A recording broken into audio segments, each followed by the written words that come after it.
मकर संक्रांति क्यों मनाया जाता है?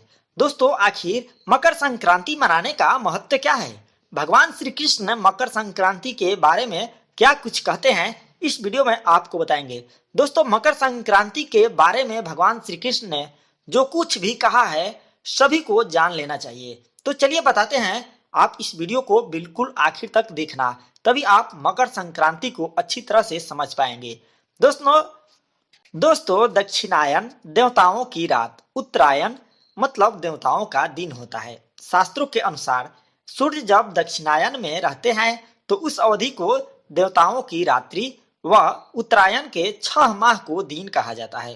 दक्षिणायन को नकारात्मकता और अंधकार का प्रतीक तथा उत्तरायण को सकारात्मकता एवं प्रकाश का प्रतीक माना गया है। ऐसी मान्यता है कि मकर संक्रांति के दिन यज्ञ में दिए द्रव्य को ग्रहण करने के लिए देवता धरती पर अवतरित होते हैं एवं इसी मार्ग से पुण्य आत्माएं शरीर छोड़कर स्वर्ग आदि लोकों में प्रवेश करती है। दोस्तों, मकर संक्रांति से जुड़ी पौराणिक मान्यताएं क्या है, चलिए आपको बताते हैं। शास्त्रों के अनुसार मकर संक्रांति के दिन ही भगवान विष्णु के अंगूठे से निकली देवी गंगा जी भागीरथ के पीछे पीछे चलकर कपिल मुनि के आश्रम से होकर सागर में जा मिली थी और भागीरथ के पूर्वज महाराज सागर के पुत्रों को मुक्ति प्रदान हुआ था। इसलिए इस दिन बंगाल के गंगा सागर में कपिल मुनि के आश्रम पर एक विशाल मेला लगता है। मकर संक्रांति के दिन नदी स्नान व दान का बहुत ही महत्व होता है। दोस्तों, पद्म पुराण के मुताबिक सूर्य के उत्तरायण होने के दिन यानी मकर संक्रांति के दिन दान पुण्य का बहुत महत्व होता है। मकर संक्रांति के दिन सूर्योदय से पहले स्नान करना चाहिए। ऐसा करने से 10,000 गौदान का फल प्राप्त होता है।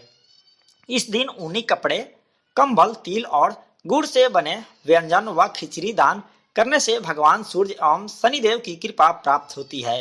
वैसे तो सूर्य के उत्तरायण होने वाले माह में किसी भी तीर्थ, नदी एवं समुद्र में स्नान कर दान पुण्य करके कष्टों से मुक्ति पाया जा सकता है, लेकिन प्रयागराज संगम में स्नान का फल मोक्ष होता है। अगर आप इसमें स्नान करते हैं तो आपको मोक्ष की प्राप्ति होती है। मकर संक्रांति के दिन गंगा सागर में स्नान करने का बहुत महत्व होता है। एक अन्य पौराणिक प्रसंग के अनुसार भीष्म पितामह महाभारत युद्ध की समाप्ति के बाद सूर्य के उत्तरायण होने की प्रतीक्षा करते रहे। उन्होंने मकर संक्रांति पर यही अपने प्राण त्यागे थे। दोस्तों, यह भी मान्यता है कि इस दिन माँ यशोदा ने श्री कृष्ण को प्राप्त करने के लिए व्रत किया था। चलिए अब आपको बताते हैं आखिर क्यों मनाया जाता है मकर संक्रांति।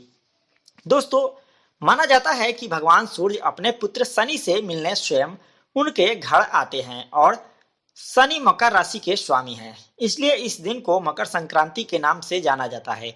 पवित्र गंगा नदी का भी इसी दिन धरती पर अवतरण हुआ था, इसलिए भी मकर संक्रांति का पर्व मनाया जाता है। महाभारत में पितामह भीष्म ने सूर्य के उत्तरायण होने पर ही स्वेच्छा से अपना शरीर का परित्याग किया था। इसका कारण यह था कि उत्तरायण में देह छोड़ने वाली आत्माएं या तो कुछ काल के लिए देवलोक में चली जाती है या पुनर्जन्म के चक्र से उन आत्माओं को छुटकारा मिल जाता है, जबकि दक्षिणायन में देह छोड़ने पर आत्मा को बहुत काल तक अंधकार का सामना करना पड़ सकता है।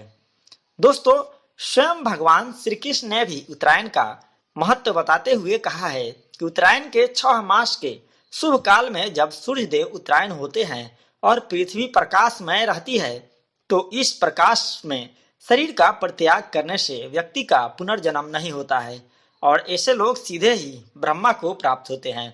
इसके विपरीत जब सूर्य दक्षिणायन होता है और पृथ्वी अंधकारमय होती है तो इस अंधकार में शरीर त्याग करने पर पुनः जन्म लेना पड़ता है। तो दोस्तों, आप लोगों को यह जानकारी कैसी लगी कमेंट बॉक्स में जरूर बताएं। वीडियो अच्छी लगी तो इस चैनल को सब्सक्राइब जरूर कर लें। धन्यवाद।